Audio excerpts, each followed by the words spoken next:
Good morning, everybody, and welcome to Potter's webinar on integrated voice. This morning, we're going to cover both integrated voice hardware and some software examples.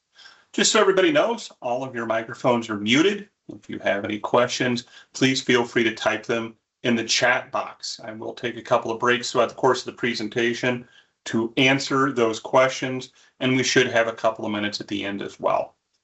All right, so let's go ahead and get started. I'm James Brennan. I'm going to be your presenter today. I'm NICET Level 3, and I'm the Senior Fire Systems Trainer here in St. Louis, Missouri.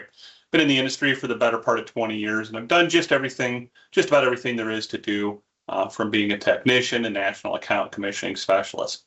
I've been a Potter employee since 2022. So first, let's talk a little bit about applications on integrated voice. Potter integrated voice systems are capable of doing either single or dual channel applications. So the first thing I want to do is discuss what is the difference between a single channel voice system and a dual channel voice system. Single channel is going to be a system where we're only going to play one voice message at a time. This is effectively the same as what I would call a general alarm fire alarm system with horn strobes, but instead of horns blaring, we're going to give voice directions. So this might be required in places like schools or other buildings where we don't need to have anything other than just a uniform evacuation message. So that leads to what is a dual channel system? Well, a dual channel system at a high altitude means that we could be playing two messages simultaneously. So why would we ever want to play two messages simultaneously? Generally, we're going to see this in high-rise buildings, places where we have what might be known as a floor above or floor below scenario, where we're going to have a metered evacuation. So the example I use here is, let's say we have a 100-story building, and the 50th floor is our floor of event. So in that floor above, floor below scenario, we would be playing an evacuation message on 49, 50, and 51. And that's because those people are closest to the incident. So we want to get them out of the building immediately. Now, in the rest of the building, we may be playing an alert message, a message that says something along the lines of an emergency has been indicated in the building. Please do not evacuate until directed to do so. So what this allows us to do is to meter the evacuation. And the concept here is simply slow is smooth and smooth is fast. If we have a high census, high-rise building, so a lot of people in a high-rise building, and we were to just sound general alarm and evacuate the entire building at the same time, we can have several problems. One of those might be that we get a press of people on a stair landing. We have too many people trying to occupy the same space. We have people above. Gravity quite literally takes over, and now our evacuation comes to a halt. So now if we can meter that evacuation, we release one floor at a time, we're able to keep those people moving. Now, on the surface, that seems like we might be slowing our evacuation down. But in reality, we are keeping those people moving. So we're actually speeding that evacuation up. So a couple of other benefits that we get is firefighters now have the ability to respond in the opposite direction. It's going to give us the ability to have a staging area outside and then move people out of that staging area. Again, keep in mind that we're talking about high-rise building with a high census. So we see this as a requirement in buildings where there's occupied floors that are 120 feet or higher above the lowest level of fire department vehicle access. So we need to keep in mind this isn't necessarily a grade level exit. If we have a parking garage under the building and that garage is tall enough for a fire truck to get in, there's a good chance that we are going to count those as part of that footage, that 120 feet. And it's kind of rare, but we do see parking garages built like that, especially up in the Pacific Northwest. So that's the difference between a single and a dual channel voice evacuation system. Now there's a question in the chat, can Potter do MNS? MNS is mass notification system. Yes, we can, though we use the term ECS, Emergency Communication System. Those terms are interchangeable, but we are UL listed to do that application as well. So this is not just automatic voice message launching. We can also do this through push button. So things like weather alerts or bomb threats, active shooter, things like that. Those are going to be what falls under that MNS umbrella. All right, so let's go ahead and talk a little bit about Potter's hardware. So first we're going to talk about hardware, and then we're going to look at some software programming examples. So very high altitude. Our software is going to support a whole library of predefined messages and tones, but you can also import audio directly from the software. If you have ESD registered software, you can also do text to speech. I will say from my experience, that library that is built into our Potter Fire Panel programming software is generally going to meet any requirement that you might have. All told, we have a total of 2 hours of message stored capacity with a maximum of 293 customizable audio patterns. Now, those audio patterns are ultimately what's going to play out of the speaker. 2 hours is a lot of audio storage capacity, but 293 patterns is also a very, very high number. We can have a total of 104 programmable push buttons, and we can use those push buttons for any number of applications. Primarily on a voice system, they're going to be used for selective paging or launching messages, but we do also have the ability to do soft key functionality like disable horn strobe circuits or disable speakers, disable elevator bypass, etc. And again, Potter systems have the ability currently to do single or dual channel applications. We do have a number of UL listings, the big one here being 2572 for those mass notification systems, but we're of course also 864 for control units and accessories for fire alarm systems. Moving on, we have two voice panels. We have the IPA 4000V, which is going to be our proprietary panel. All of our IPA panels are proprietary. And we also have the AFC 1000V. Now, the V at the end of that model number stands for voice.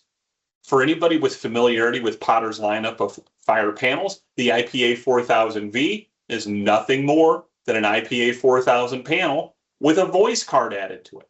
It also comes in a different enclosure because we have some different requirements on voice, but that main control panel is still just an IPA 4000.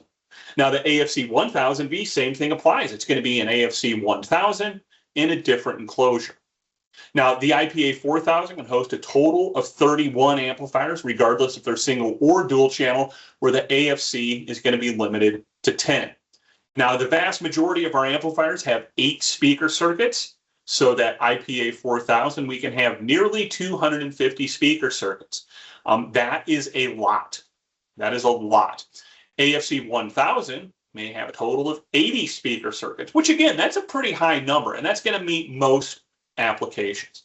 Now, if you have ESD registered software, in other words, if you're a Potter dealer and you can sell the IPA panels, you also have text-to-speech built into the software. And we're going to take a look at what that looks like here in a little bit. If you do not have registered software, you do not have that text-to-speech ability.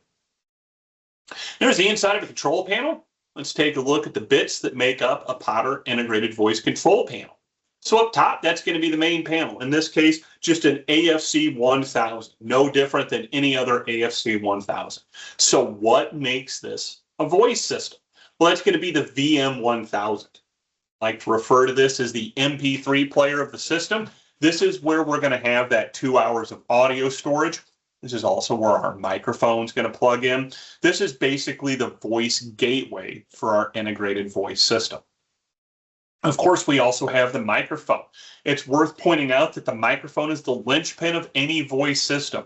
The ability to change directions on the fly is what makes a voice system so powerful.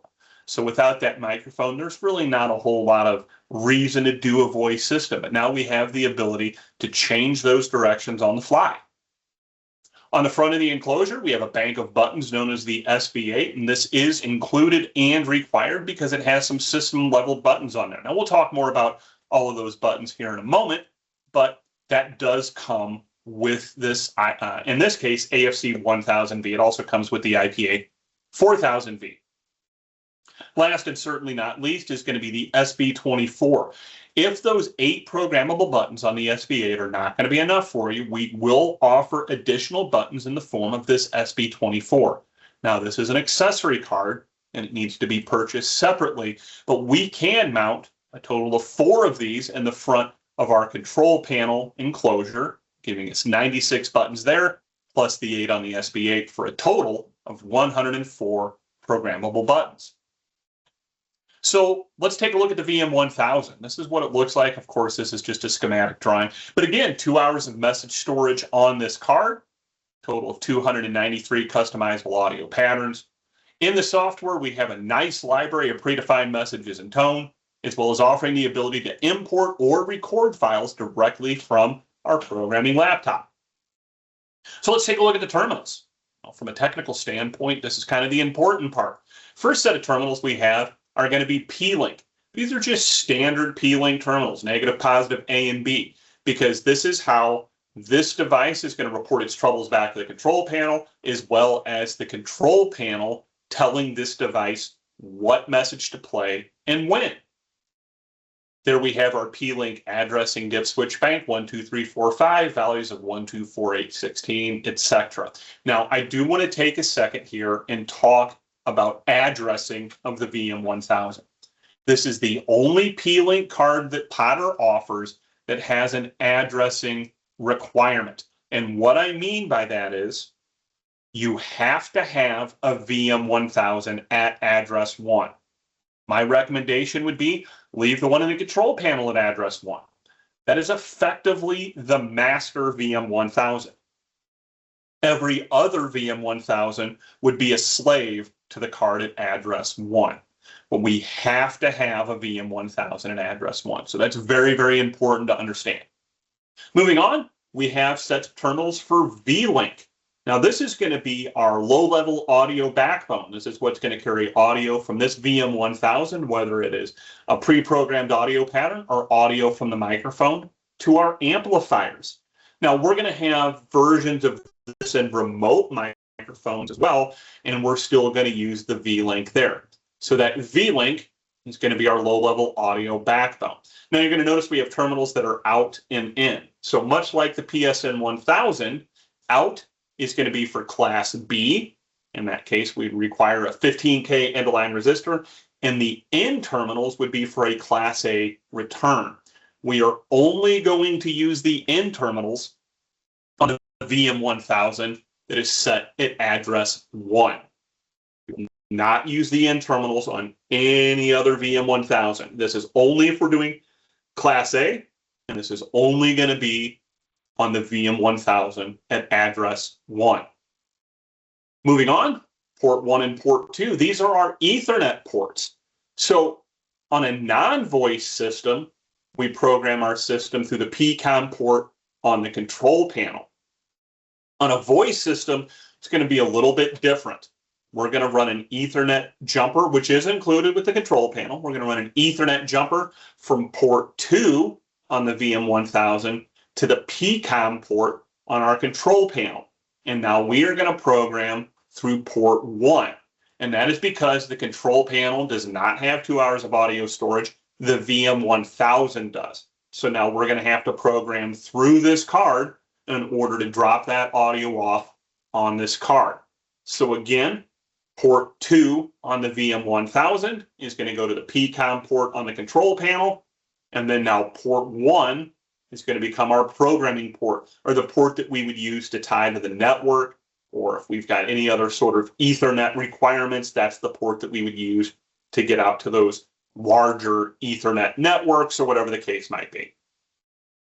Moving on, that P4, that's where our microphone is going to plug in. It's worth pointing out that this is a supervised connection. So if your microphone is unplugged, we are going to show a microphone trouble on the control panel. And again, that is because the microphone is the linchpin of any voice evacuation system. Now back up to the top left, we've got that pin jack that's called P3. That P3 is going to be what's going to run a ribbon cable from the VM1000 to that bank of buttons that we refer to as the SB8. This is also a supervised connection. Now, we also have two sets of terminals that are auxiliary. We have auxiliary in and auxiliary control. That auxiliary in can receive a line level audio input that's controlled by that control set of terminals. It's going to require a short across the control terminals, and then we can play audio from that auxiliary in. So we can set different priorities for this. This can be a very low priority, like background music. So, we're playing Muzak throughout the course of the day, and that would be interrupted by any activity on the control panel. We can also set this as a high priority. This could be a paging input. So let's say maybe we have a customer site with phones. We don't want to have remote microphones all over the place. A little bit of savvy, we could program our phone system to say you dial extension 911, and it would cause a SIP module, which is basically a VoIP phone that doesn't have a handset. We would ring that. It would cause a contact closure on an outbound relay there. And then that auxiliary input, we can take that audio and we can pump that through our voice evacuation system. So we can use that for, say, like a paging all call type scenario. So there's different priorities that we can assign to that auxiliary input. So a very nice feature there. Now, speaking of remote microphones, let's take a look. We've got two of them. We have the LOC1000 and the RM1000 ECS. We're allowed a maximum of 31 remote microphones. I'm sorry, 30 remote microphones. I apologize. We're allowed a maximum of 30 remote microphones. And that is because our remote microphones, when we program them, they are a sum of the parts. And so what I mean by that is that LOC1000 is really a VM1000 with a microphone attached to it and an enunciator.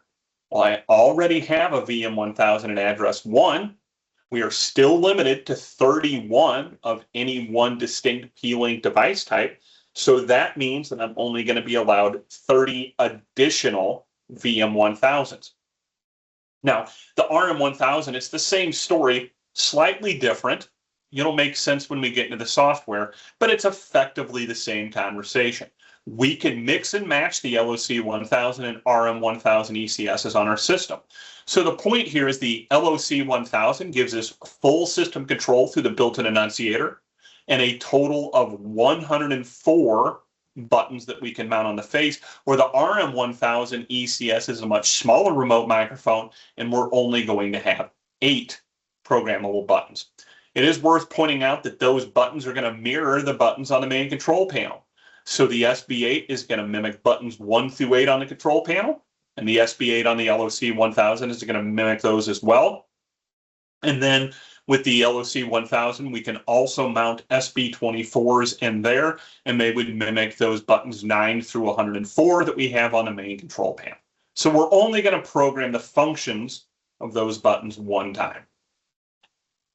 So again, basically same thing I just said. LOC1000 is going to give us full operation through the RA6500R remote enunciator. It's also worth pointing out that this is a fairly large enclosure. As a matter of fact, it's the same enclosure the control panels come in. So this is pretty big. We do have the ability to mount a PSN 1000 power supply in it. Part number for that is going to be the LOC PSN 1000, and that is simply because it comes on a different back plane that allows us to mount that power supply inside of this remote microphone enclosure. So if we have a need for a strobe power supply in the same area as we're going to put a remote microphone, we may want to look at this LOC 1000.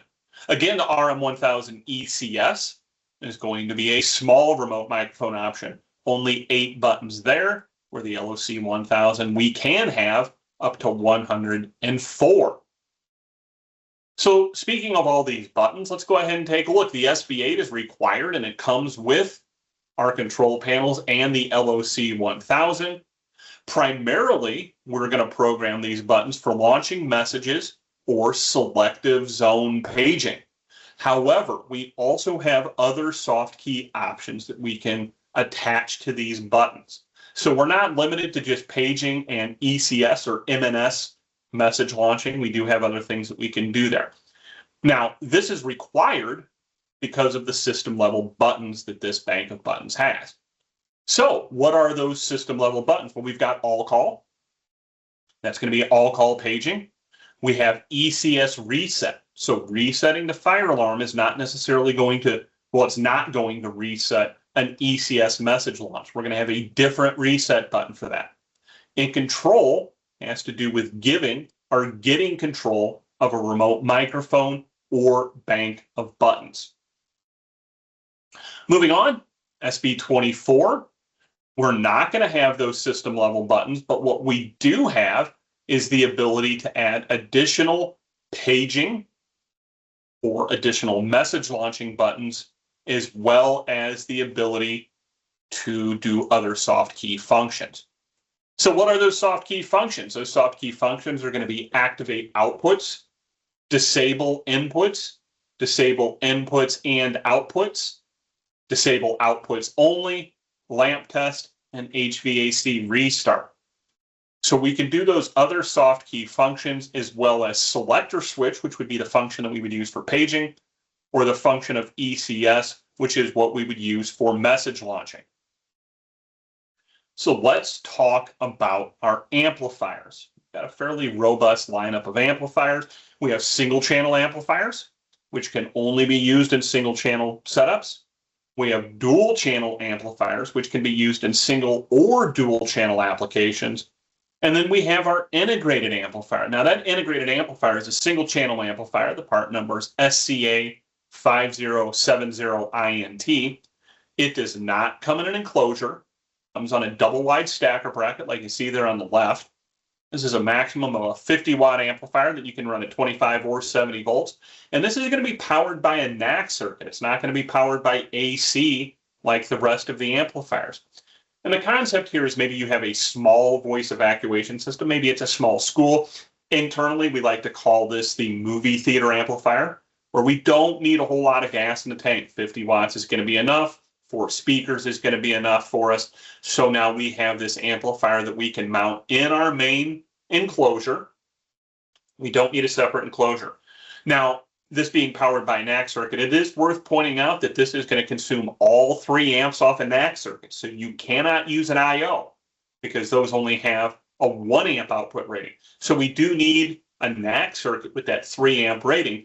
But all told, if you run the math out, a 3 amp DC power source that is running a 50 watt 4-channel amplifier is pretty slick.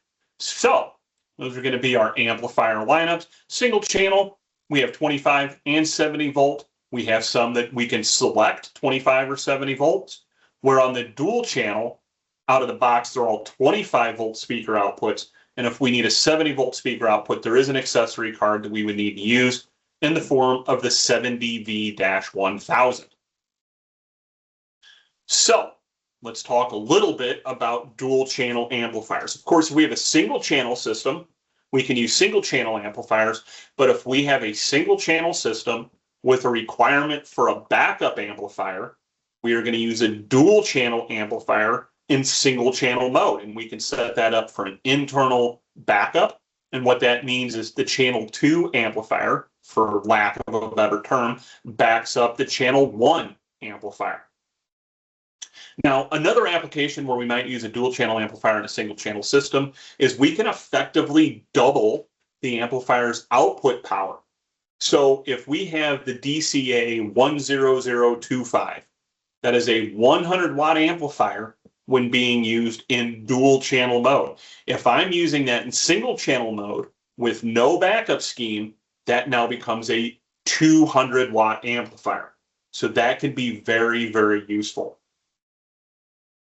Robert asked, are the outputs combined to deliver the output watts in total audio balancing? No, sir, they are not. There are different wattage ratings per circuit, and that can be found in the manuals for the amplifiers, and you can load them down to that, but we are not going to balance those circuits for you. You're going to have to do the math per circuit and do that balancing yourself. So a couple of dual channel amplifier accessories. Again, if we need a 70 volt output on a dual channel amplifier, we're going to need the 7DV-1000. That's going to be a step up transformer because natively the dual channel amplifiers are only 25 volt outputs. So if we need that 70 volt output, we'll need this 7DV-1000 card. Now, if we have a dual channel application, that requires amplifier backup, we now need to add a third amplifier into each enclosure, and that's going to be the BUA 1000, backup amplifier 1000. So now that BUA 1000 will back up channel 1 or channel 2 amplifiers. So now we have that third amplifier that's going to back up 1 and 2, and we will need that for each enclosure. Again, it's worth pointing out single channel amplifiers do not have any accessories. So be careful when picking the single channel amplifier. If you need a 70 volt output, make sure to pick one that can do 25 or 70 volts, because we do have some that are 25 volt only. On that part number, the SCA 5070, I'll use that as an example. If it ends in 70, it can do 25 or 70 volt output. The SCA 2525 is only going to have a 25 volt output. So we would not want to use that amplifier with 70 volt speakers. All right, so let's talk a little bit about installation and wiring of this hardware. So AFC 1000V, IPA 4000V, and the LOC 1000 can be surface or flush mounted.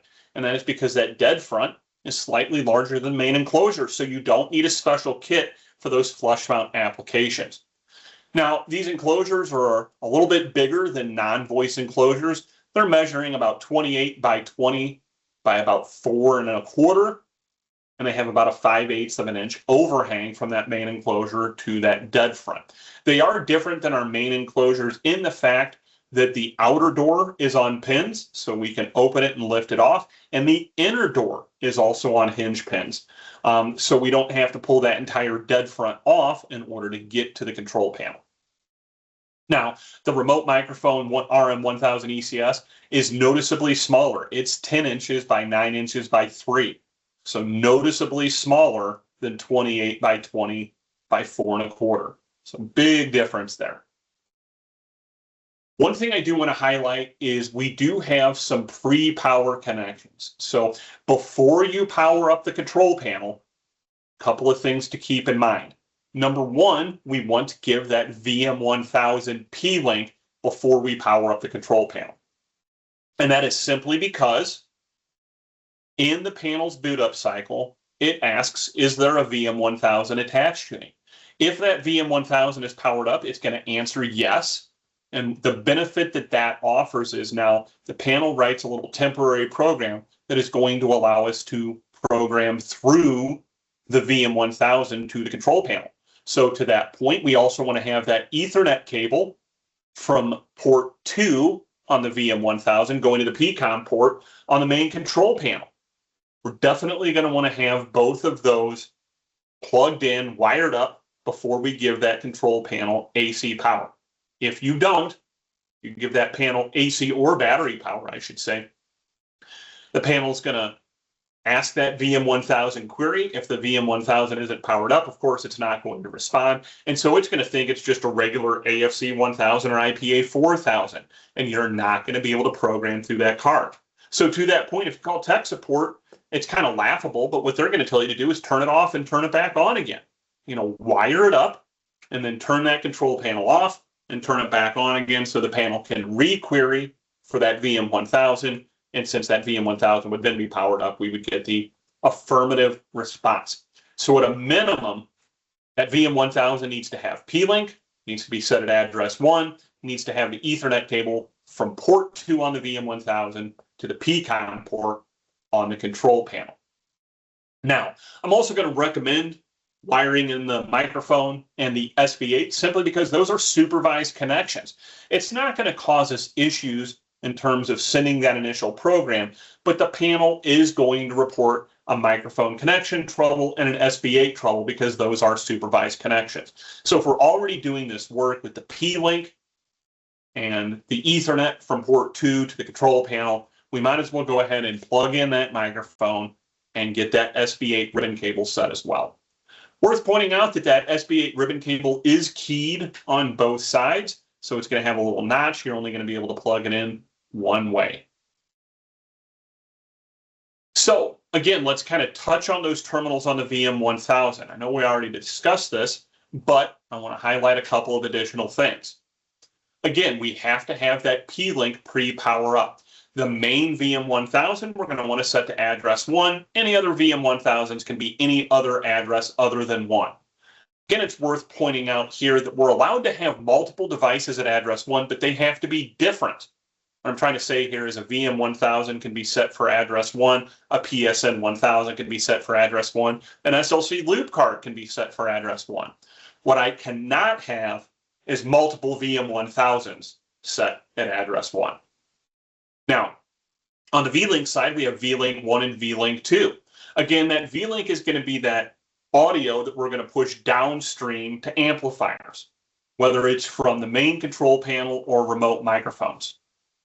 Generally, we're only going to use the out terminals. The in terminals are going to be Class A returns, and we're only going to use that at VM1000 at address 1. V-Link 2, over on the right-hand side, we're only going to use for dual channel operation.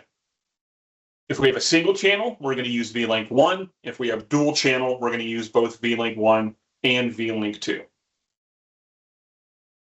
Moving on, auxiliary input, we've already discussed that. But again, that control set of terminals does require a short for the audio to be pushed through to the system. We do have 2 Ethernet ports. Port 1 there is going to become what I would refer to as our new PCOM port. Normally that would be on the control panel, but now we've relocated it to port 1 on the VM1000. And then port 2 is what's going to connect to the FACP. Let's take a look at the V-Link wiring here. Class B, we're only going to use those out terminals, whether it's single or dual channel. We get to that last device, we've got a 15K end-of-line resistor, not the 5.1 that you're used to seeing with Potter's system. We're going to have a 15K. So please keep those separate. If we're doing Class A, we can see that we're coming out of the out terminals, going to all of our devices, whether they're microphones or LOC 1000s, we would be using those out terminals on those downstream VM1000s. Then we return the circuit to the in terminals at the VM1000 at address 1. So a little bit higher altitude here in terms of architecture. You're going to see that our amplifiers are also P-Link devices. So we can run from our control panels to our amplifiers. And because they're P-Link devices, we're going to have independent control on each one of those speaker circuits. So we're going to be able to map those speaker circuits independently. And then here we're going to have a 2-conductor that's going to be for V-Link. It is worth pointing out that P-Link, regardless if it's a voice system or not, we can T-tap. We'll still support you on a T-tap there, though there is no maximum number of T-taps. Just do good mechanical T-taps and you're going to be fine. So our control panels, VM1000 is a P-Link device. All of our amplifiers are P-Link devices. That VM1000 and a remote microphone, also a P-Link device. So we're going to need that negative, positive A and B. And then we're going to have that 2-conductor V-Link low-level audio backbone that's going to distribute audio from our control panels, our microphones, etc., to our amplifiers, and ultimately our speaker circuits. Now, dual channel looks very, very similar here, except for now I've got V-Link 1 and V-Link 2, effectively channel 1 and channel 2. So let's talk a little bit about the speaker outputs. We kind of touched on this a little bit earlier, but let's talk about this. We have several amplifiers that are 25 volt only. An example of that would be the 2525.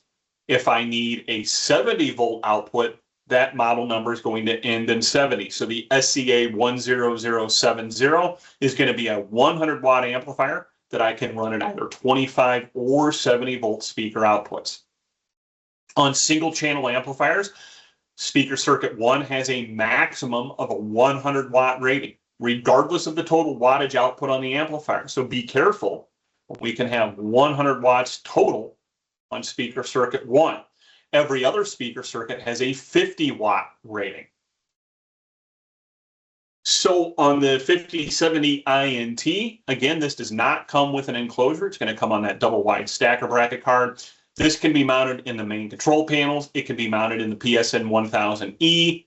It can also be mounted in the LOC 1000 or several different accessory enclosures, whether it's the AE8 or AE12.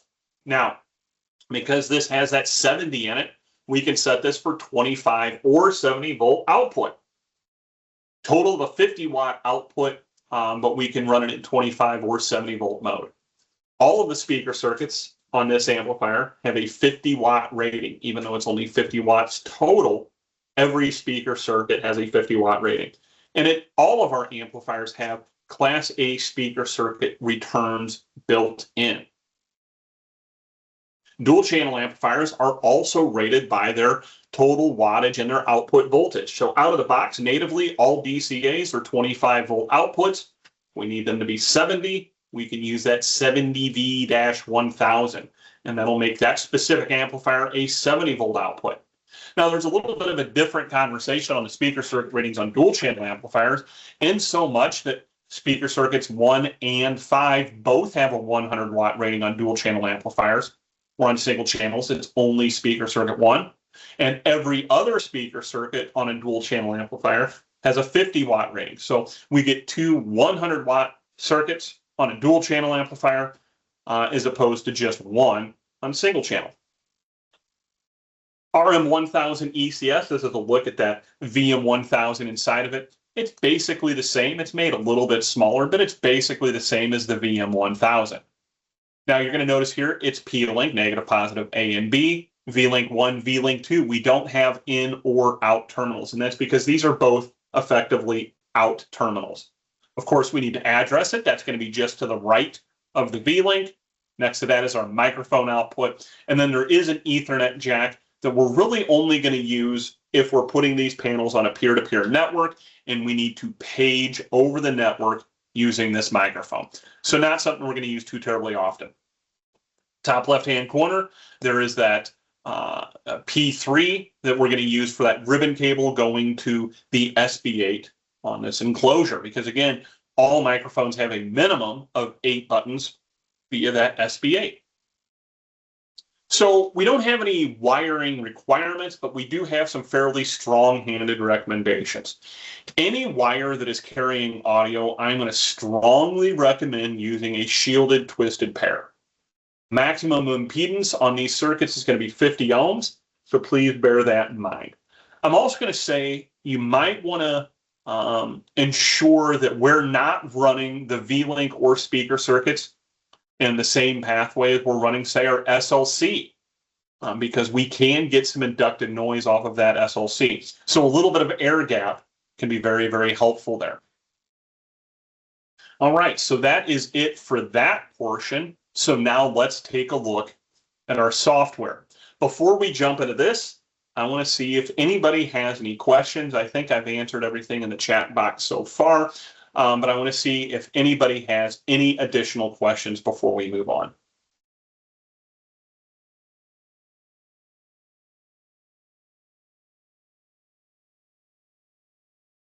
Okay, I'm not seeing anything there.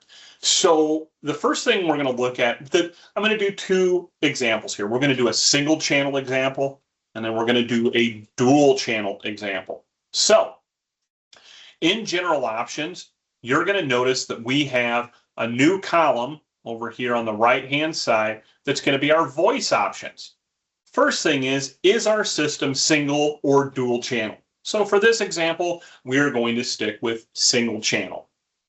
Now, fire is a higher priority versus ECS is a higher priority. I want to preface this by saying most of the time we are going to leave our system set to fire is a higher priority. There are limited situations where we may have ECS as a higher priority. Generally, that's going to be Department of Defense or federal government work. But for the most part, we're going to say fire is a higher priority. So what does this mean? If our system is set to fire is a higher priority, what this means is if a fire event is active and then somebody pushes a button, say for a weather alert, we hear nothing on that weather alert, because fire events are going to be the higher priority.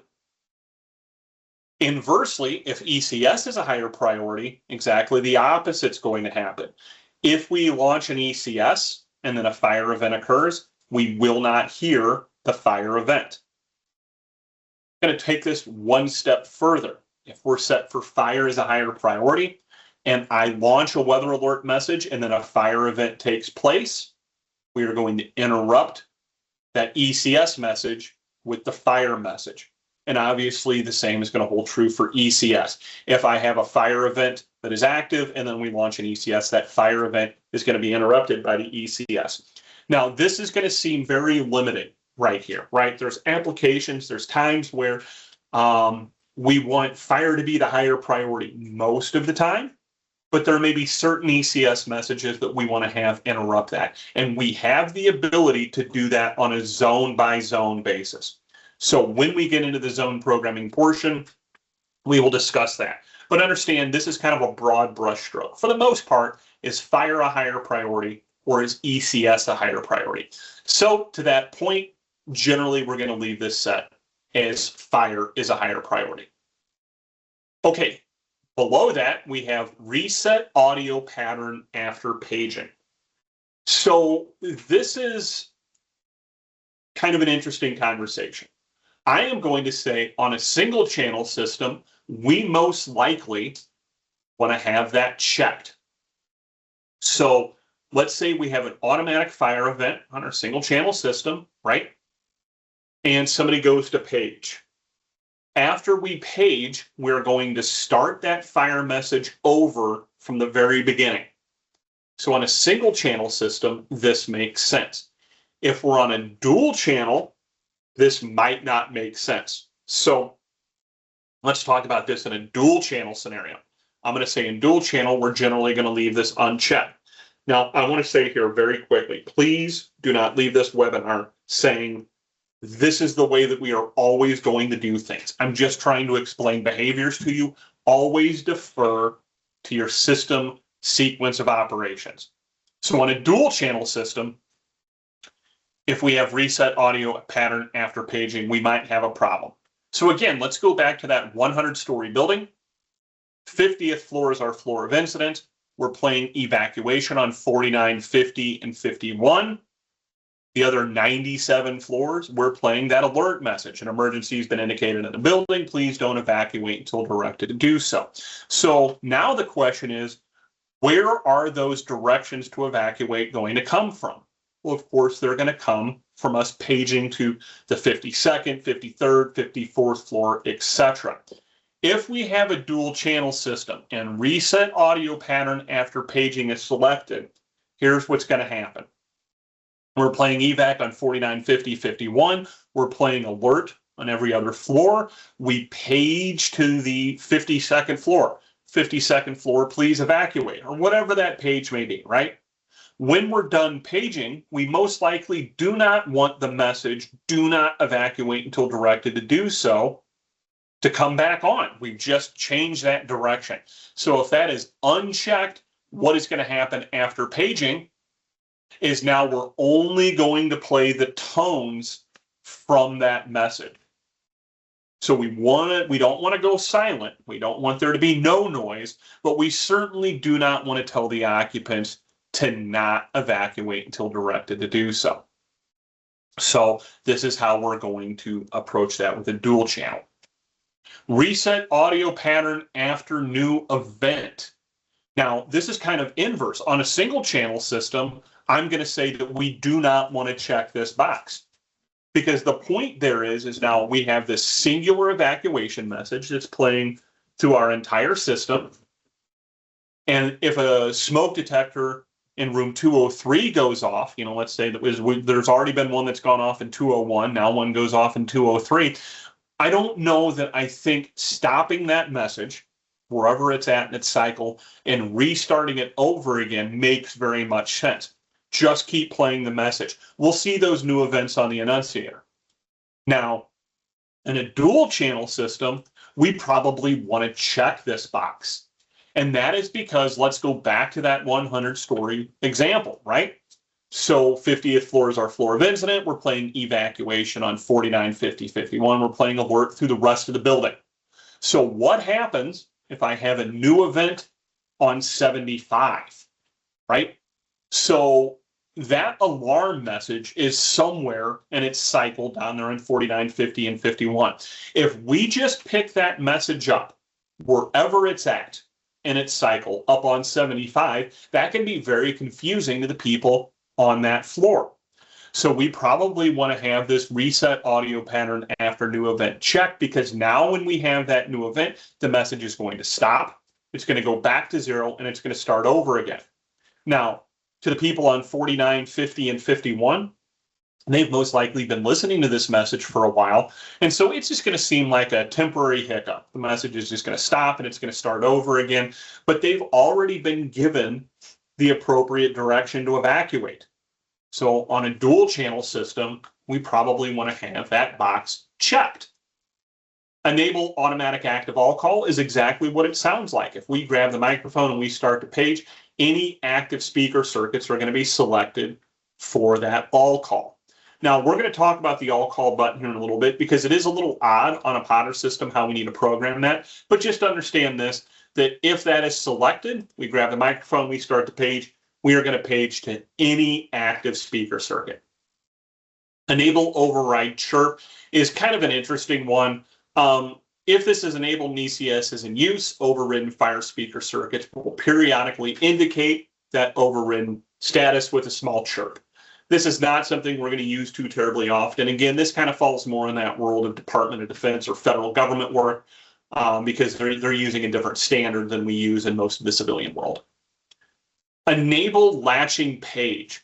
This is kind of an interesting one. This is a very unique application, but if we have this checked, voice outputs with latching will latch according to the zone latching attributes and will play tones after paging unless otherwise directed. Okay, that seems kind of strange. Let's talk about the application here, the concept. So when we go back in time, there was a nightclub fire in Rhode Island back in 2003 that was an absolute tragedy, right? They didn't have a voice evacuation system in it, but the unfortunate truth is code is written in blood. So that nightclub fire caused quite a bit of code to be written. And so here is the concept. If we have a nightclub, there's a very good chance that for a concert, a special use occupancy is going to be issued. And within that special use occupancy, there's going to be some things that on the surface might seem very troubling. They may say that we're going to disable portions or the entirety of the fire alarm system, because maybe they've got fog machines or there's going to be pyrotechnics or something along those lines. And what we don't want is to generate unnecessary nuisance alarms. So we may disable portions or the entirety of our fire alarm system. Now, hand in glove with that is most likely going to be that we're going to have a fire watch with a fire warden, which is basically a higher level of fire watch. Generally with that fire warden is going to sit at the main control panel. There's going to be people on fire watch out there on the floor, of course, looking for fires. That's the point of a fire watch, right? And if a fire is reported, the way that we would initiate the fire alarm is going to be by paging, right? So he's going to grab the microphone. He's going to perform an all call. A fire has been reported in the building. Please evacuate using the nearest exit. You know, I think we all kind of understand what that's going to sound like. But when that page completes, do we want our system to go silent? And of course, the answer is going to be no. So if we have this enable latching page check, at the end of that page, we're going to play the highest priority audio pattern tones. So now, in that case, would most likely be temporal 3 tones that we would continue to play, and we will keep the evacuation going. I'm going to take it a step further, and I'm also going to say that we have the ability in each zone to have non-voice outputs activate upon a page. So in this scenario, we probably want a zone that has all of our strobe circuits in it as well. So we start the page, we tell people to evacuate, we stop the page, now we're playing a temporal 3 set of tones, and our strobes are going off. So that's a very niche application that we would initiate our fire alarm through a page, but there are times when we might use that. All right, below that, we have ECS control lockout. If the lockout is disabled, that means simultaneous users at equal priority stations are allowed to take control of the microphone or the push buttons. In other words, first come, first serve. If we're set to lock out indefinite simultaneous users at equal priority stations, must request control. So this is where we're going to use that control button. If there's a lockout time in seconds that's set, simultaneous users at equal priority stations must request control prior to the lockout time expiring. Below that, we have auto relinquish ECS control. If that auto relinquish is disabled, of course, we're not going to automatically relinquish that control. If we have a time in seconds, that control will be relinquished at the expiration of that timer. All right, so that is our general options. These hold true for single or dual channel applications. So now let's take a look at some of our devices. So first thing I want to do is I want to look at the VM1000. So we're going to come down here to the bottom of the list. We're going to see a navigation option for VM RM1000. When we click on that, you're going to see by default we have an RM1000 or a VM1000. I apologize, a VM1000 at address 1, and I cannot change that address. So this is going to be the one in the main control panel. I can rename that whatever I want, but I like leaving it VM1001. If we have additional banks of buttons, we need to add them in order. So if I'm going to add 4 SB24s, I can just come over here and click on 4, and it's going to add 1, 2, and 3 because they need to be assigned in order, and they are wired in order as well. I cannot just get rid of 2 because it says they need to be installed in numerical order. So now if I'm going to uninstall them, I need to uninstall them in numerical order as well. Priority has to do with the priority of the microphone. Low, medium, or high are the options that we have here. Paging timeout in seconds. On this specific microphone, what is the longest single page we can do? Now, at the end of this, right now it's set for 150 seconds. We get to 151 seconds. That page is just going to stop automatically. And there's a couple of reasons for this. The first being that we don't want somebody to be able to lock up the system. So, maybe you take a zip tie, you start a page, and you lock that microphone down. Now, because the microphone's the highest priority on the system, we can't launch any messages, we can't do any other functions, and obviously that is very detrimental to a life safety system. So the longest we're going to be able to lock that down is 150 seconds. Our V-Link here, Class A or Class B. Notice how I only have V-Link 1, and that is because currently I'm set for a single channel application. So V-Link 2 doesn't even offer that option. Now, I do have the ability to click this plus sign over here on the left, which now allows me to turn this specific microphone's volume up or down, as well as that auxiliary volume up or down. Because this VM1000 may be getting put on a network, whether it's a peer-to-peer network or a local area network from your customer, we can use DHCP or static IP addresses. Something I want to let you know is if you're going to use static IP addresses, you need to change the IP address of the VM1000 as well as the IP address of your control panel. We would do that in LAN settings. You don't want one to be DHCP and the other to be static. If you do this accidentally, and you have one static, one DHCP, do not worry about it. We have the ability to change each of these devices through the annunciator. But this VM1000 does need to exist in that configuration for us to be able to change it through the annunciator. So again, this is another reason why we want to have that VM1000 powered up on P-Link at an absolute minimum when we power up that control panel, because then that control panel will know that the VM1000 is there. So that's our VM1000. So now if we want to add a remote microphone, what do? When we look at the list here, you'll notice there is no remote microphone or LOC 1000. And again, that is because we're adding the sum of its parts. So if we have an LOC 1000, I need to add a device, add its VM1000, and then I would also add its annunciator, because it does have that built-in annunciator. And again, I can address that annunciator whatever I want, but I need to add both of those devices in. If I'm adding an RM1000 ECS, I would come here to this dropdown, and instead of VM1000, I would add RM1000 ECS. And that is simply because I don't have the ability to mount additional banks of buttons in that RM1000 ECS. So we're going to gray that option out. Of course, we're going to change the name to RM. We also have the same options for priority paging timeout. We can change all of that independently, but we also have the ability to change that microphone volume.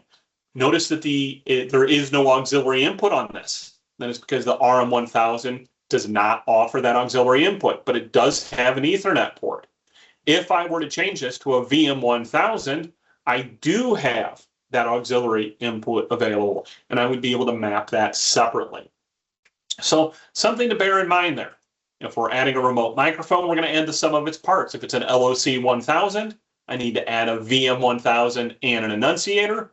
If I'm adding an RM 1000, I would need to make the appropriate selection because it will recognize that RM 1000 as a different device type. So you can't just say VM 1000 because you will have a type error when you do that. All right, so that's that. Now, when we add our amplifiers, you can see I have one added here already. But when we have a single channel system, you can see I can add a single channel amplifier. I can add the 5070 INT, or I can use a dual channel amplifier. So the 5070 INT, you'll see only has 4 speaker circuits that I can set for Class A or Class B, and I can do that independently.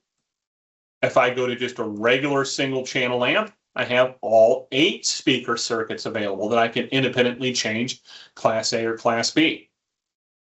I also have the ability to change the output voltage right here. So if this was an SCA 2525 and I changed it to a 70 volt output, I'm going to show a trouble on the control panel. So I want to make sure I have the right amplifier selected or installed for that output voltage.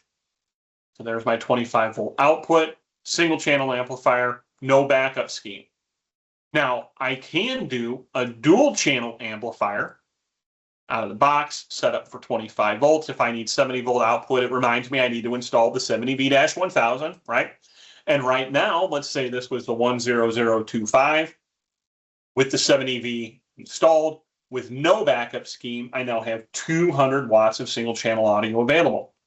Single channel scenario that requires a backup amplifier, I can go to my backup scheme and I can use the built-in backup. And now that means that I have 100 watts available because that second channel amplifier is backing up the first.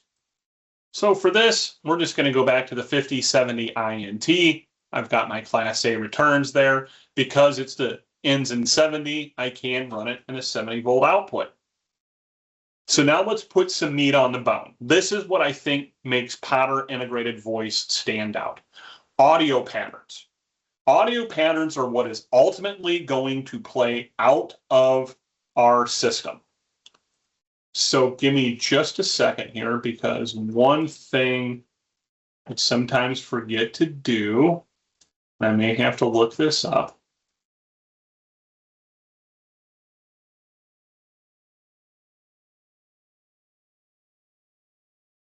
Well, I'm hoping that we're going to be able to hear this, because I don't remember if I turned system audio on or not. So I'm going to apologize if you guys are not able to hear when I'm doing this. Yep, I hope it's working. All right.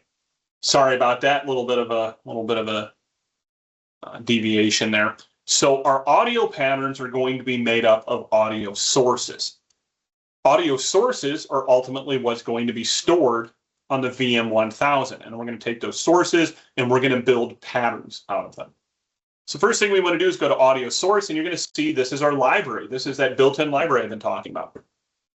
Predefined tones. I'm sorry, predefined messages. I apologize. I've got a lot. EM001 is going to be evacuation male 001. Below that, I have EF001. Evacuation female 001. And you can see here that it tells us what's on there. We can preview that. May I have your attention, please? There has been a report of an emergency. Proceed calmly to the nearest exit and leave the building immediately. Do not use the elevators. Use stairwells where necessary. All handicapped occupants shall use the building evacuation plan. So we can select any of those messages. We can come down here to a female. It even tells us how long that message is. 14 seconds. May I have your attention, please? May I have your attention, please? So fairly self-explanatory. We can read it, we can hear it. Another feature that I like is we have the ability to export that file as a WAV file, and we can send that to our AHJ for approval. So this is going to help a lot of things in the run-up to that occupancy inspection. Now, one of the other things I do want to highlight is if for whatever reason your AHJ does not like your message, we do have the ability to rapidly change this on the fly. So don't worry about this. I do like to send our messages, but understand it's going to be just bits and pieces. We don't have the ability to send the entire audio pattern to them without some external software, but I do have the ability to send the pieces. So again, we've got quite a few evacuation messages here. As I scroll down, you're going to see that currently we have 19 different messages in both male and female voice. So again, EM, evacuation male, EF, evacuation female. Now, scrolling down here, you can see that we have tornado, we have weather alerts, we have bomb threat, we have CO, we have active shooter, we have all clear, we have alert, we've got all sorts of stuff. Robert asked if we have a message including not to use the elevator. I'm not 100% sure. I have not gone through with a fine-tooth comb and scrolled through all of these. I mean, we have one here that's obviously meant for a school. We have an emergency in our building. Please stay in your classroom and keep your door closed. Keep your windows shut and leave all fire doors closed. Stand by for further information from the principal's office. So, that's obviously meant for school. That could be active shooter. That could be fire alarm. That could be any number of things. Walk to the nearest exit and exit the building. I don't know, do not use elevators. So yes, we do have one in there that says do not use elevators. But there's 19 different messages. So you can find the one that's going to fit your needs. But so we've got, evacuation. We have some just emergency events. Bomb threat, weather, CO, all the rest of that. So for the first message, I'm going to go ahead and build just a standard evacuation message. Now, I will say in my experience, more often than not, we're going to use a female voice. I know it's a requirement in most schools, and the concept there is because in most schools, the voice of authority is female. It's also considered more calming. So a lot of schools are going to require a female voice. Department of Defense also requires female. Again, game day decision. I'm not particularly worried about that. So we're going to go with this first message, and I'm just going to click OK. And now you can see it's added down here in my sources. EF001, I don't feel like that's very clear about what that is. So I can double click on that, and I can change that name to female evacuation, because maybe I'm doing a larger system where I'm going to have a lot of audio sources. When we come up here to the audio patterns, you're going to notice we're maybe changing some of these names is going to help quite a bit. So we also need to add some tones. So when we come down here to predefined tones, I've got a fairly robust list of tones: temporal 3 and 1K, temporal 3 and 520, as well as a temporal 3 whoop. We've got slow whoops, fast whoops, up and downs. We've got all different sorts of tones: high, low, 660, 880. We can even define a frequency for very specific applications. So for this, I'm going to go with the temporal 3 and 520, simply because, again, in my experience, I like using 520 wherever possible, simply because that's a requirement for sleeping areas. I have never been told that I cannot use 520 hertz in an application. I have been told, especially in hotels, that I need to use 520 in places that we might not expect, like meeting rooms or the breakfast area, simply because the fire marshal said, you cannot prove to me that somebody isn't going to be sleeping here. So to that point, I like to default to 520 hertz. So we click OK. That's added down here in my audio sources. Other things we can do, I can import an audio file or I can import a tone file. So if we have a specific message that's been pre-approved and it's not here in our library, we can import that as either a WAV or an MP3 file. Now, one thing I do want to say is import audio is going to be for spoken word, import tone is going to be for tone files. Do not mix these up, simply because importing a tone file applies an audio equation known as compression to that tone file. In other words, we want to make that file as small as possible. What compression on audio means is I make quiet things loud and I make loud things quiet. So I don't want to use that on spoken word, because what a lot of people don't realize is spoken word isn't just a change in the frequency that we're making with our mouth. We're also very dynamic. It's raising and lowering the volume as we speak. So making quiet things loud and loud things quiet on spoken word. If we're close to the speaker, it's not going to impact us. But as we get further away from the speaker, we are going to start seeing some intelligibility issues. So please be very aware. Import audio file is for spoken word only. Import tone file is going to be for tones. And again, we can import WAV or MP3 files. Personal recommendation, use a WAV file. It's going to sound better. We're not going to have, we've got 2 hours of audio storage here. So the point being is, while there is a specific number of bytes that we have available, unless we're doing a very, very, very large system, I don't know that I see the need to downgrade our audio to MP3, but there's times when that's all you can get. So we can import out either. I can also record audio directly from my computer. So if I go here and I click the button, I'm recording, right? And I can hit stop. Now I can click OK because I recorded it. So now I want to add that in here. There's my recording. Let's go ahead and take a listen to it. And I click the button. I'm recording, right? And I can hit stop. So we have the ability to preview those messages here. And as you can tell, I just recorded that. I'm not going to keep that. We're going to go ahead and delete it. But I did want to show you how easy it is to do. That's going to involve the priority microphone that we have set up on our system, which is not currently the nice high quality microphone I'm using for the webinar. Lastly, if we have ESD registered software, we'll have the ability to do text to speech. And we can come in here and we can type in whatever it is that we want. So I'm going to put in, hi, I'm a robot. Now, it's worth pointing out that we need to have internet for this because this is an internet-based service, but we type that in and now we go ahead and we press play. Hello, I am a robot. So we get a nice text to speech there. We've got a lot of different voices we can use, different speaking rates. But one thing I want to point out, there seems to be a little confusion here, is you're going to notice that we have Juan, Spanish Spain, and we have Mateo, Spanish US, and Camilla, Spanish US. A little peek behind the curtain. Potter's pretty self-aware, right? We make mistakes. So when we first launched this, the only Spanish voice that we had was Juan, Spanish Spain. There was a company that was doing an integrated voice install in a school in Texas. And in Texas schools, there is a requirement for a round of tones, evacuation message in English, round of tones, evacuation message in Spanish. So the gentleman called tech support and he said, I don't know what is coming out of the speakers, but it is not Spanish like I have ever heard. What we came to find out was the Spanish spoken in Spain is not the Spanish spoken in the rest of the world. So we reached out to WaveNet and we got Spanish US for both male and female.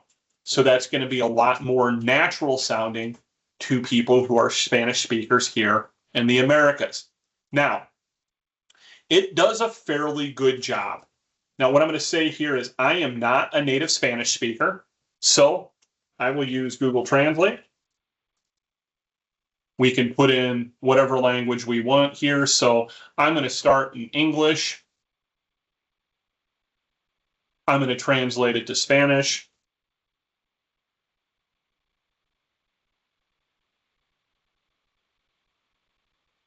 So now we're going to get that.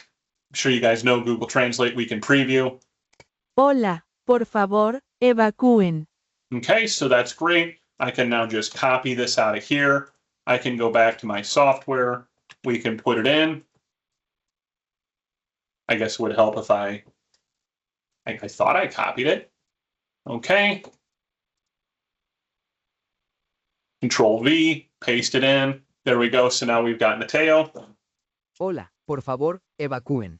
So we can do that very easily as well. Though I am going to be very honest here and tell you that I always have a native Spanish speaker check this before I put it into a system because I don't necessarily trust Google to always give me the good translation. So we're not going to worry about that for the time being.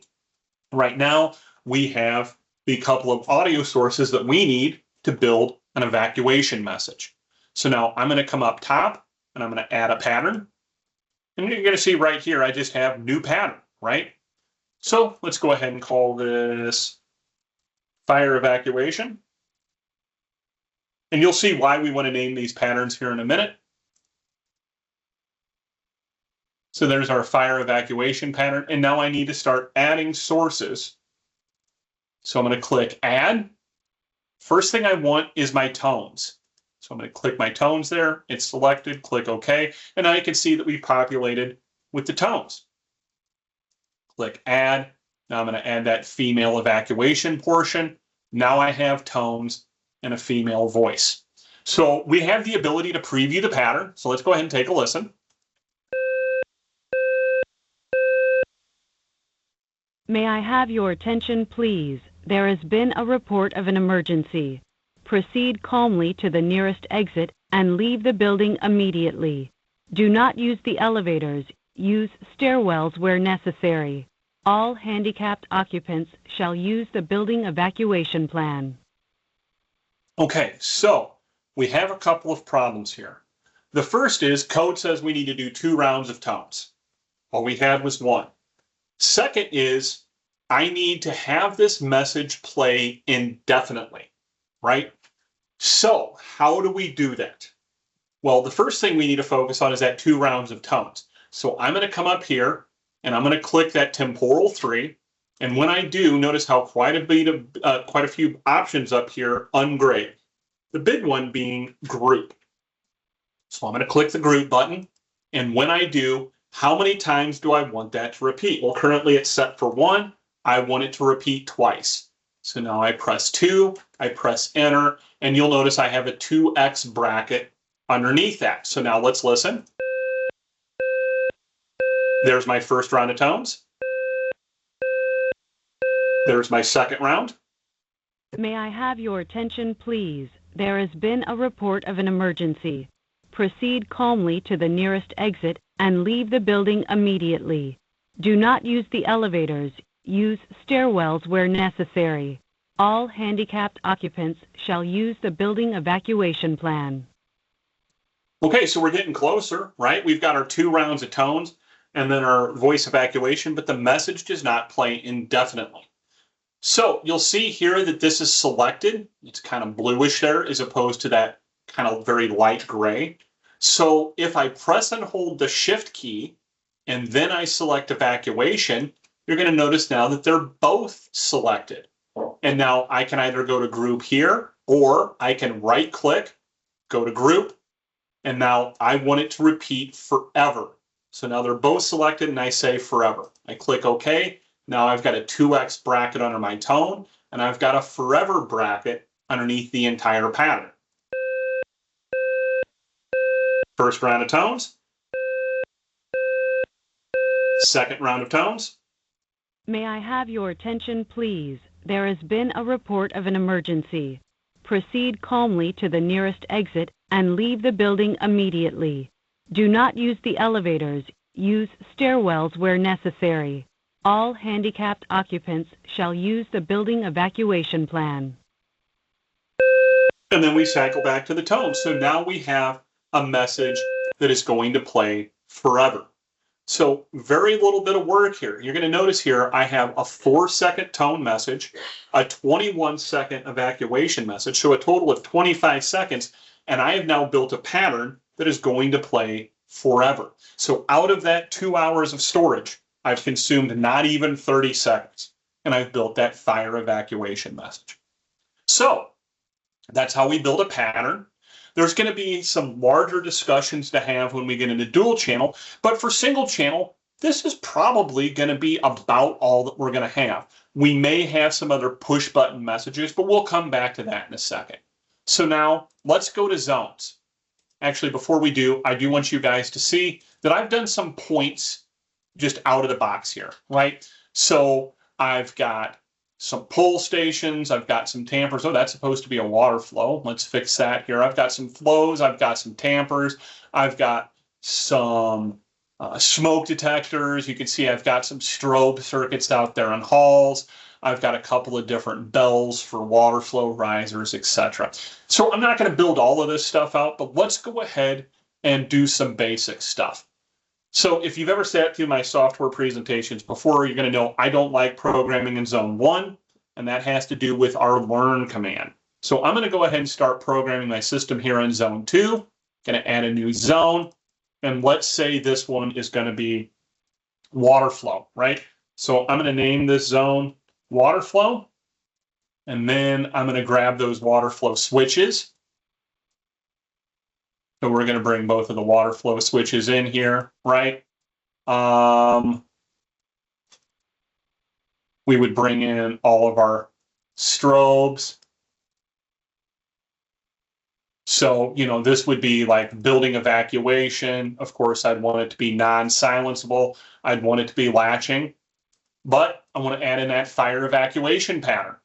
There's my audio pattern. That's where I'm going to assign this to the zone. So now if one of these water flows goes active, I'm going to activate the strobes. I'm going to start playing that evacuation pattern. But the only problem here is I haven't put any speakers into this. So now I come down here, since I've added that amplifier, I now have my speaker circuits. I need to add them into the zone as well. It's worth pointing out here that when I add a speaker circuit to a zone, I am required to have an audio pattern. So we'll go ahead and add that fire evacuation pattern. Now water flows go active. I'm going to play my fire evacuation pattern on all of my speaker circuits. All of my strobes are going to activate. So either one of these flows go active, we're going to play that pattern. So we would then have another zone. This one would be our general alarm zone.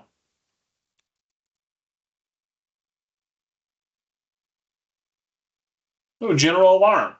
So again, we're going to want all those speakers in it. I'm going to add those first so you can see that I get that audit error on the audio pattern. We'll apply that evacuation. Of course, we probably want our strobes in here as well. So we'll add all the strobes in, and then we would add all of that general alarm stuff. So in this case, all of our smoke detectors get it added in. But this one, I'm going to go ahead and leave silenceable.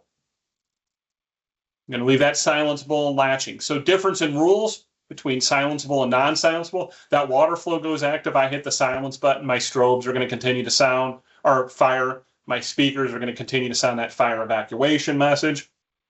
The only way I'm going to be able to clear that is by resetting the panel, where now if one of the smoke detectors goes active, still going to fire my strobes, still going to activate my speakers playing fire evacuation. But now if I hit silence, my speakers are definitely going to silence, but my strobes, whether they stay on or stay off, is going to be dependent on whether I have strobes active when silence checked and my general options. So in this case, I have that turned off, not particularly concerned about it. So that's how we're going to apply those patterns. Now, let's talk about paging. A couple of things to keep in mind. Number one, when we look at our points list here, let me scroll down to the bottom. Number one, you're going to see that we have system switches, and there's our auxiliary input. And we have several different functions available for those switches. Selector switch is going to be for paging. ECS is going to be for launching a message. So we have our selector switches here. When I press the all call button, it does not select every speaker that is set as general purpose. What it does is it selects the selector switches and then the associated speakers with those. So here if I'm going to want to do independent paging to each different hallway, I'm going to want to have 4 zones for those pagings. So a little trick I like to do here, I select here, press and hold shift, select there, selected those in the name column, control C, right? So now we can go to our zones. I can add a total of 4 zones. I like putting my paging way out of the way. So let's start with zone 1001, right? Just like to keep those zone numbers out of the way. I select all of those zones. Up top, just press Control V. Now I've named all 4 of those. When we're doing something like paging, all right, please keep in mind that this is just an organizational space. So to that point, just leave it an alarm style zone, right? So now let's build our main hall page. So now we're going to come down here. We're going to grab that main hall page selector switch. We're going to grab the main hall page speaker. Now when I press this button, I'm going to page to that speaker. Now, because I've added a speaker to a zone, I'm required to add an audio pattern. So we can add the fire evacuation pattern. There's no alarm input. Nothing is going to cause that to play. However, some people do not particularly like this. So here would be my recommendation. Go back to audio patterns, add a pattern. Let's just call it blank, right? I'm not going to add any sources. There's nothing here. If I play it, nothing, and there's nothing there. So now when I go back to my zones, I can add that blank pattern in, and I can be rest assured that I'm not going to play a message. I'm not adding smoke detectors or anything to this. This is just a zone for paging. Now, while we're here, you're going to notice we have this book, Page Outputs Active. When I mouse over that, what the tooltip says is non-voice zone outputs will activate when paging is active. So every zone that this box is checked, those non-voice outputs are going to activate when we page. There's a couple of ways that we could handle this. We could go to general alarm, right? We have all of those strobe circuits there, so I could select that here. And now any page, even though this is not a paging zone, is going to activate all of those non-voice outputs. Of course, speakers are voice outputs. We don't need to worry about that. It would be just those strobes. Now, I like to be a little bit more organized. We're talking about paging here. So my recommendation would be I'm going to put those strobes in here. So now I've got the main hall strobes, main hall paging, main hall, and then I'm going to page outputs active. Same thing's going to hold true for that north hall, right? So we'll come down here, we'll grab the north hall speaker, we'll grab the north hall paging, we'll grab the north hall strobes, we're going to add the blank pattern, page outputs active. Now, when I press button number 2,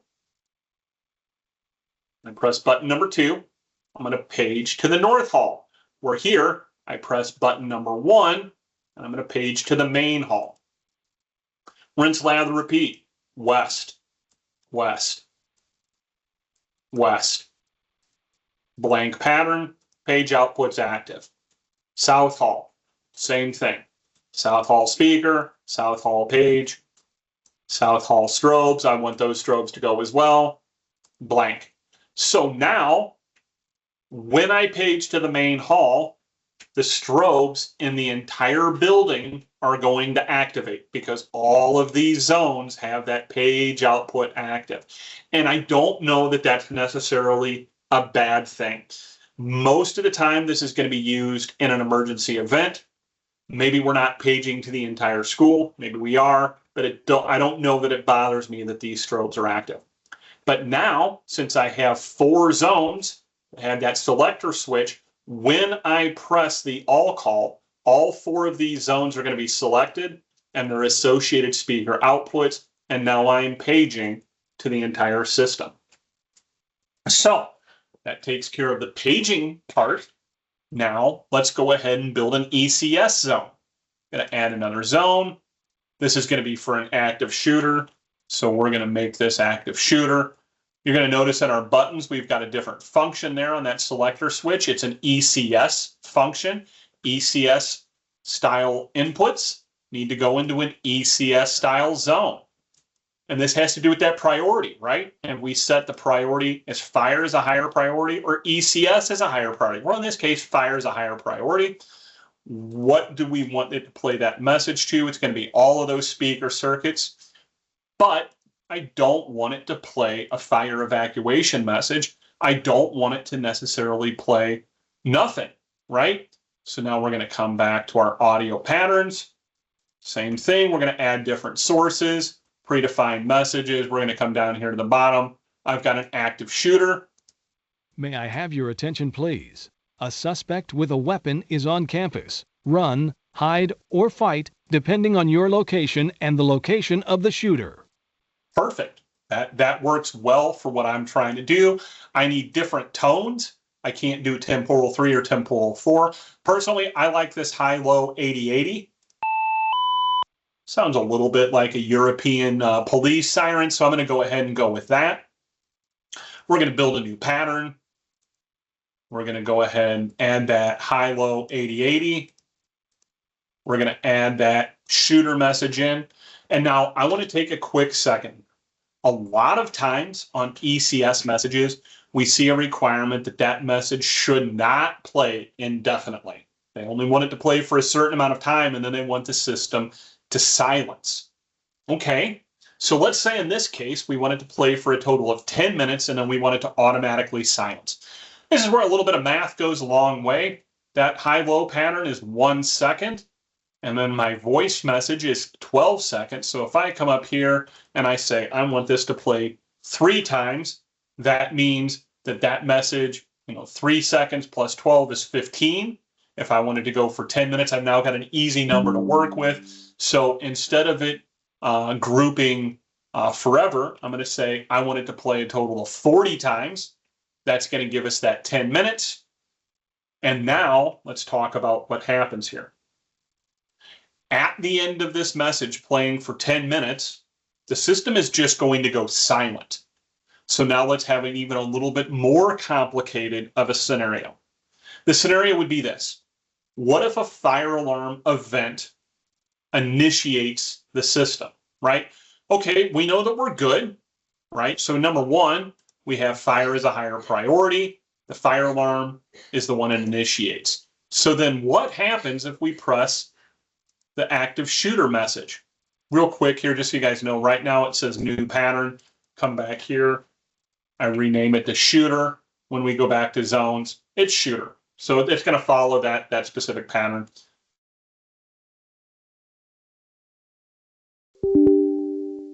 Sorry about that. So now what happens if we press the shooter button? Well, if we remember the general options, right now nothing is going to happen, right? Because fire is a higher priority. So what is going to happen? Seems a little counterintuitive, but we have an option to make this ECS override. And it's in this ECS fire override box. If that box is checked, this zone will follow the priority set and fire is a higher priority or ECS is a higher priority. If it is unchecked, now we're having a different conversation. So now we're saying we're going to freelance this a little bit. So how do we know that this gets priority? When we come back to our audio patterns, we have this priority box. The lower the number, the higher the priority. So right now, they're both priority 1 messages, so it becomes first come, first serve. So if I want that shooter message to override, what I need to do here is make that fire evacuation message a lower priority. 255 is the lowest priority I can do. So I'm going to make that blank message a very, very low priority, the lowest I can have. But now my shooter message is the highest priority. And now my fire evacuation is the second. So now let's walk through a scenario. Fire event initiates the system. That's great. We play that message. We press the shooter message.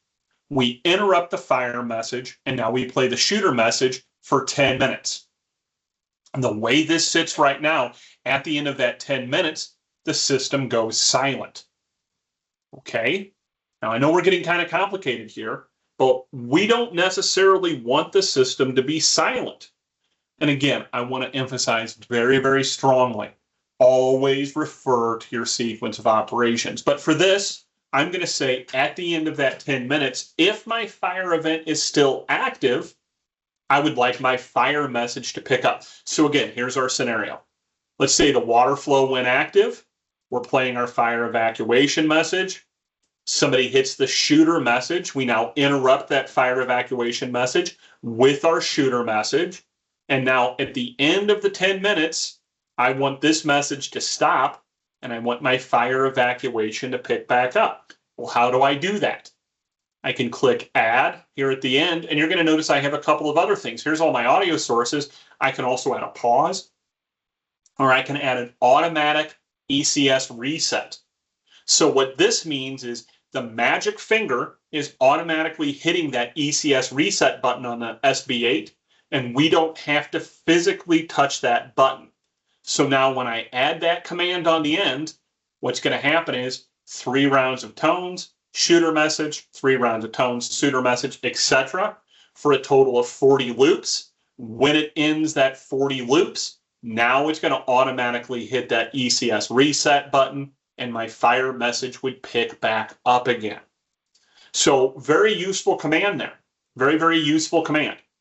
So I hope that makes sense, but I'm going to take this a step further. We're going to build another message, and let's just say this one's a weather alert, right? So we're going to come up here. We're going to grab one of the weather alerts. There's a good one. May I have your attention, please? May I have your attention, please? There is a weather emergency. Please proceed to the nearest shelter immediately. Perfect. Good enough for what I'm looking for. I'm even going to take it a step further, and I'm going to say National Weather Service alert tone frequency. What does Google say? 1050 hertz. Perfect. So now I can come down here, add an audio source, predefined tones, frequency defined by user. Click OK. Now I can type in that frequency right here, 1050. It's going to give me a 1 second duration. We're going to build a new pattern here. This is going to be weather. We'll add in that 1050 frequency defined by user. You know what? I don't like that. So let's make it 1050 hertz. A little easier to read up here. 1050 hertz all the way at the top. We're going to add that in.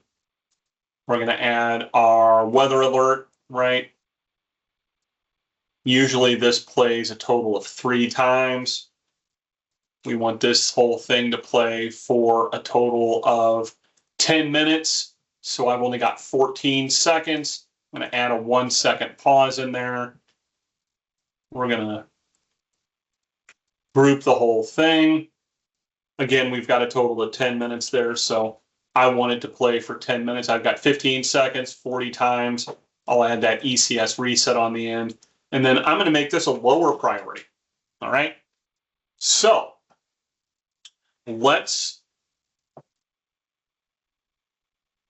I'll get to your question here in just a second, Robert.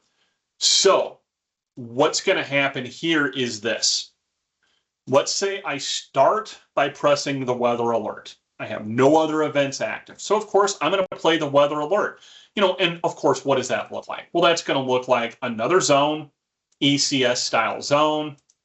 We're going to have to grab another button here. So we'll come down here to system switches. Let's grab that one. We're going to give this the function of ECS. I'm going to go ahead and call it weather, except for I'm not going to type very well. I apologize. Weather, we're going to add all of our speakers into it. That's fine. I don't know that I feel the need to have a strobe here. So now we press the button. We play the weather alert through all of those speakers. Now this one, I'm going to leave ECS fire override because this is low priority, right? So now I press the button. We're playing the weather alert. Okay, so now somebody pulls a pull station. Our general alarm goes active. Because fire is a higher priority, we're going to interrupt the weather alert and we're going to play fire evacuation. All right. So now if we hit the shooter button, I have a higher priority message. I'm saying I don't particularly care about fire or ECS being a higher priority set in general options. Now I'm going to defer to pattern priority. So now I press the shooter button. I interrupt that fire message. I play the shooter message for 10 minutes. That message times out. If my fire event is still active, now my fire message picks back up and plays indefinitely. So what Robert asked was, if a shooter pulls a pull station, can we program an auto-initiating zone to prioritize the shooter versus a manual? I mean, I guess you can, but right now the way that we're set is that shooter is going to already be a higher priority, right? So we just need to press the button and we're going to interrupt that fire message. So I hope that answered your question.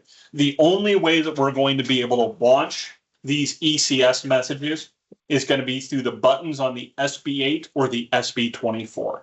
So I need manual contact with the fire alarm or the buttons on a remote microphone to launch that message. But we can prioritize that shooter message to override. And again, the way that we're going to do that is we're going to disable the ECS fire override box. So what we're saying is, for this zone, this is no longer the rule for just this zone. And now we're going to defer to the audio pattern priority, 1 being the highest priority, which means now I'm going to override that lower priority fire evacuation message. So again, this is the kind of lean into the prioritization. I initiate the system by pressing the weather alert button. We play that. Fire event takes place. And number 1, I have a higher priority message. So it would already take precedence anyhow, but I'm also saying fire is a higher priority. This is where understanding this is important, because if this was set to ECS as a higher priority, I launched the weather alert and then a fire event took place, it'd say, yeah, I'm not going to play that fire message because we've initiated the system with an ECS. So again, going back here, we're going to say fire is a higher priority. We launch with a weather. A fire event takes place. We interrupt weather with fire. Now we press the shooter button. Because that zone is set to disable that ECS fire override, now we're saying priority is more important for just this zone. And so because the shooter message has a higher priority than fire, now we're going to interrupt that fire message with the shooter message. This will play for 10 minutes. It will automatically silence. If this fire event is still active, it will now pick that fire event back up. So a lot of moving parts there. I understand that that is a lot to ingest, but that is the bulk of the things that we need to talk about.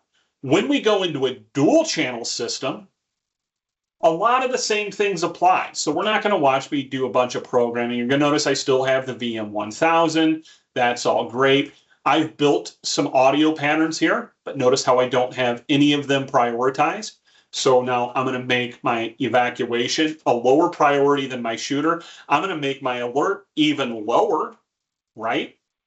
And so now let's talk about what this looks like. This, I'm going to go ahead and program a floor above, floor below scenario. And so for that, I need multiple zones, 1 for each floor, as a matter of fact.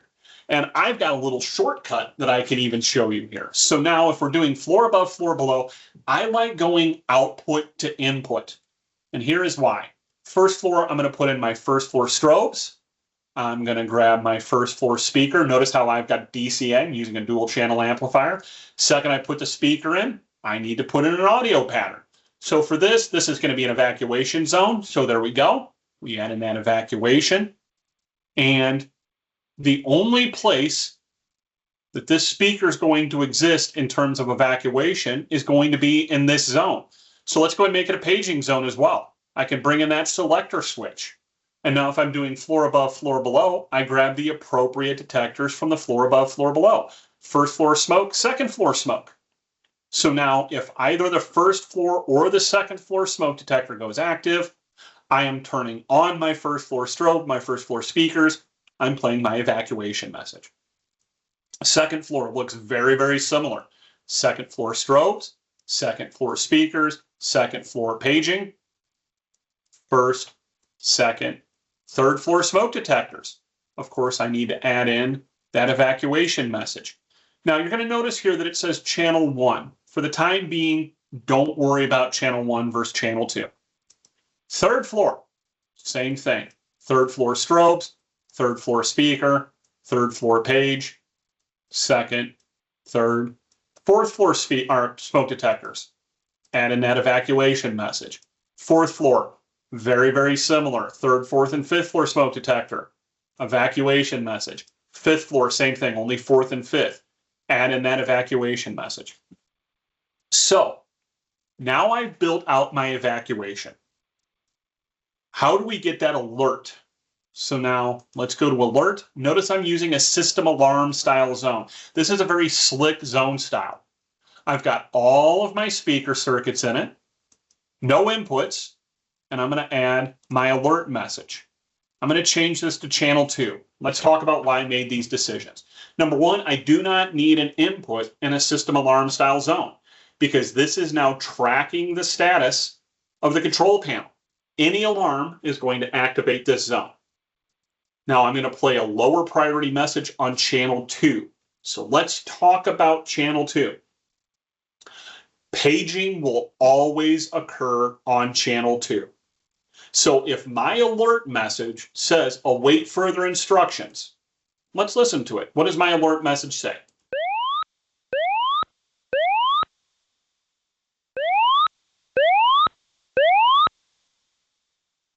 May I have your attention, please?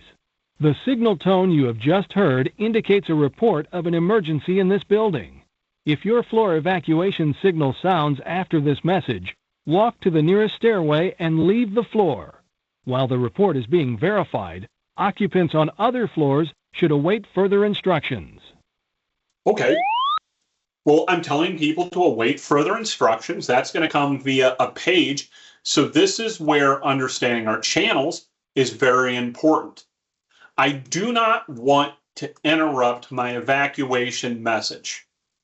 That's going to be channel 1. Now, I can interrupt that with paging, right? Because that's going to be the highest priority. So I can page to the 5th floor and I'm going to interrupt that evacuation message.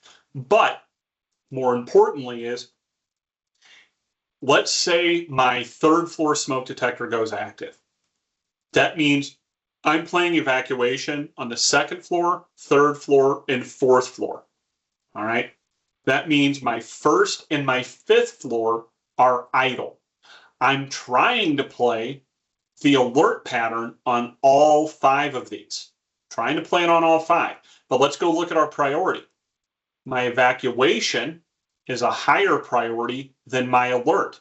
So when we come back to the zone, I'm already playing alarm on 2, 3, and 4. 1 and 5 are idle, which means I have the ability to play the lower priority message on channel 2 to those floors. So now 2, 3, and 4 are getting evacuation. 1 and 5 are being told to await further instructions. I've already built out my paging here. So if I want to page to the 5th floor and tell them to evacuate, I would be interrupting that alert pattern. I can page in here, highest priority. I'm going to interrupt that alert, and now I'm going to page. It's worth pointing out at that same time, the 1st floor is going to go silent while we're paging, but then when we stop paging, it's going to release and it's going to continue playing that alert pattern. All right.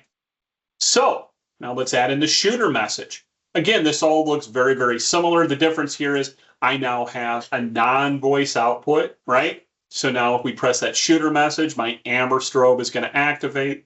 Of course, I want to put that pattern in there. I want it to be on channel 1. I want it to play throughout the entire building.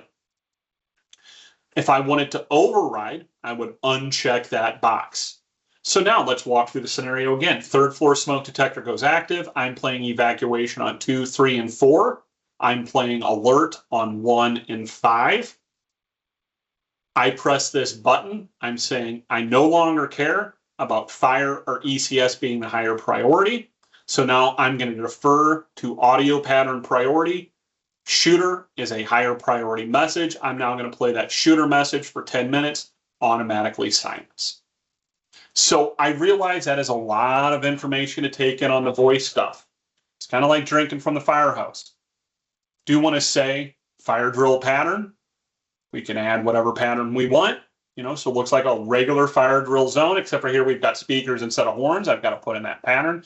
And then we can do regular fire alarm stuff here too. So if I've got fire dampers, this just looks like a regular zone, right? I've got in my relay, I've got in the smoke detectors are going to activate it. General purpose relay, I'm going to make that non-silenceable because I don't want to hit silence and have those dampers open back up. So I can do that regular fire alarm control stuff too.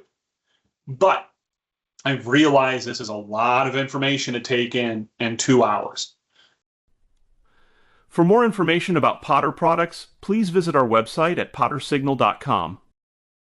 To access additional training resources, check out our online training portal at academy.pottersignal.com.